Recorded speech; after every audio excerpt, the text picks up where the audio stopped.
Hola, ¿qué tal amigos y amigas? Hoy vamos a hablar sobre las tradiciones y más que sobre las tradiciones, sobre si estamos obligados o no a seguir algunas tradiciones que deberían haber sido superadas hace mucho tiempo y que no podemos sentirnos obligados, forzados, limitados a seguir haciendo eso porque nuestros padres lo hicieron y nuestros abuelos lo hicieron y así. Eh, Eso aplica para todos los casos de crianza, para todas las acciones, las actitudes, para la manera de pensar. Tenemos que meditar acerca de por qué tenemos que seguir haciendo cosas que sabemos que no están bien, sabemos y sentimos que no nos gusta, que no queremos hacerlo, pero la presión social que se da sobre todo en las mujeres, en la madre y en los padres en general, en su entorno, por las madres y padres, por los abuelos de nuestros hijos, por los tíos mayores, los padrinos, los vecinos, las maestras de vieja data que no han superado esas costumbres, esos métodos, esas maneras de hacer. Hay que pensar, hay que pensar acerca de las cosas que antes se hacían y ahora no se hacen y las razones por qué ya no se hacen. Hace 100, 150 años, 200 años, las niñas se casaban muy jóvenes, se casaban de niñas, 11, 12, 13 años y ya eran casadas y tenían 2, 3, 4, 5, 8 hijos. Era un tiempo y era una época en la que las cosas eran así. Y las cosas eran así porque sus padres lo hicieron así, porque sus abuelos lo hicieron así, pero ahorita nosotros, a nuestras hijas y a nuestros hijos no los queremos casados a los 13 años y no lo hacemos. Entonces, ¿por qué nos escandalizaríamos ahora si una niña de 13 años se casa, si siempre se ha hecho así? Siempre se hizo de esa manera y era lo normal, lo bien visto, lo que se hacía en la sociedad y lo que se acostumbraba a hacer. Entonces, hay métodos, hay formas, hay cosas de hacer, de llevar la crianza que se han superado, que se han modificado, que se ha aceptado, que no son positivas, que no son, que no traen nada bueno para la crianza. La psicología ha avanzado, la seguridad alimentaria, la seguridad social. Hay muchos campos de la actividad humana y como padres que se han visto beneficiadas por esos avances tecnológicos, sociales, científicos, humanos, psicológicos. Sabemos muchísimo más acerca de, por ejemplo, de autismo, de Asperger. A los niños autistas antes se les recluía, se les colocaba una camisa de fuerza y eran internados en instituciones como si fueran locos, porque no se conocía, no se sabía, no se entendía por qué los niños actuaban así. Entonces, y era así, era la tradición, era lo que se hacía, era lo normal. Lo normal. Yo he visto imágenes, he visto videos de esa época, no hace mucho tiempo, hace 50 años. Es una escala de tiempo realmente corta y las cosas se hacían así. Entonces les insto a la reflexión de cuando alguien les diga por qué eso siempre se ha hecho así, porque mi mamá lo hacía así y mi abuela se lo hacía a ella y mi bisabuelo se lo hacía a mi abuela. A todos los molían a palos, tal vez a tu mamá no, o a tu papá, pero siempre se hizo así.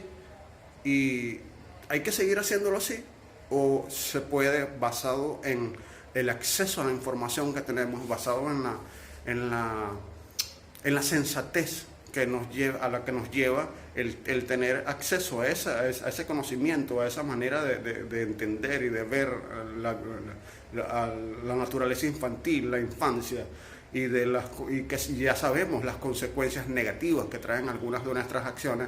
Entonces nosotros sí podemos, a partir de esa conciencia, podemos modificar nuestras conductas, podemos modificar nuestras maneras de hacer sin que otras personas se metan en nuestra crianza no permitiendo que otras personas se metan en esa crianza más allá de un consejo, más allá de que nos den en cierta información, nosotros la contrastamos, la validamos, buscamos fuentes alternas de esa información, si no la tenemos, si la desconocemos, si no sabemos esto, acerca de colecho, acerca de lactancia materna, acerca de tantas cosas, de la retirada del pañal. Entonces, tomemos las tradiciones en sí mismas no necesariamente tienen que ser malas ni buenas. En ciertos países africanos todavía se practica la ablación femenina. Les mutilan los genitales a las niñas. Y entonces el resto del mundo está tratando de eliminar eso. Y eso es una tradición. Para ellos siempre se ha hecho así, siempre se hizo así, se hace todavía. Y son cientos de miles de niñas, creo que hasta millones se puede hablar, de que crecen mutiladas. Por razones absurdas para nosotros, superadas desde hace mucho tiempo, de que sabemos que esas cosas no son así, pero ellos creen en eso, creen en esa tradición, porque es una tradición, no tiene ninguna base, las razones, base sensata, base humana, base respetuosa, por las que ellos hacen ese tipo de cosas. Entonces, así con muchas otras cosas de la actividad humana, que hemos hecho cosas por tradición, y hemos dejado de hacerlas porque hemos entendido de que no son beneficiosas para nosotros. Entonces los llamo a esa reflexión. Tengo que seguir haciendo todo porque mi mamá lo hizo, mi papá lo hizo, porque mi abuela y mi abuelo, mis abuelos, mis bisabuelos, mis tatarabuelos lo hicieron, y yo tengo que hacerlo, juro, porque a mí me pegaron y salí bien. Soy profesional, como muchas personas repiten. Muchas personas han normalizado y han interiorizado que eso es normal, porque como aman a sus padres, no pueden aceptar que lo que sus padres hicieron, lo hicieron con la información que tenían en el tiempo y en la época, en el contexto en el que ellos lo hicieron, pero que pudo haber sido mucho mejor.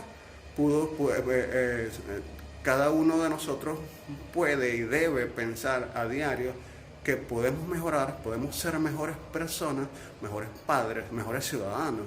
Si criamos a nuestros hijos, a todos nuestros hijos, para la paz y no para la guerra, pues tendremos un mundo de paz. Pero mientras sigamos criando a punta de golpes, de gritos, de insultos, y de no aceptación de la diversidad de la naturaleza infantil, entonces vamos a seguir golpeando, vamos a seguir criando con todo el amor del mundo, con toda la mejor intención, pero los resultados están a la vista. Vivimos en un mundo en guerra, vivimos en un mundo donde hay hambre, donde hay desigualdad, donde hay intolerancia.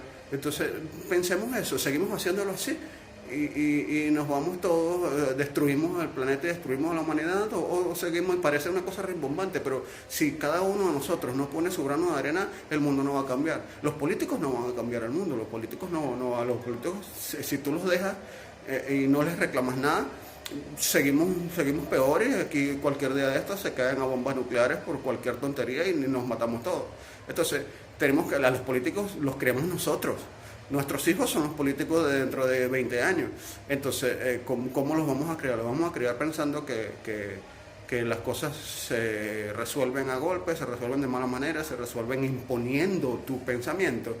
Entonces, ¿por qué? Porque siempre se ha hecho así. Entonces, piénsenlo, reflexionen acerca de eso, vean a sus hijos y digan, ¿de verdad no puedo hacerlo mejor? ¿De verdad tengo que hacerlo porque mi mamá lo hizo? Porque mi mamá me dice, o mi papá me dice, o el resto de la gente que está a mi alrededor me dice, métele su golpe para que aprenda.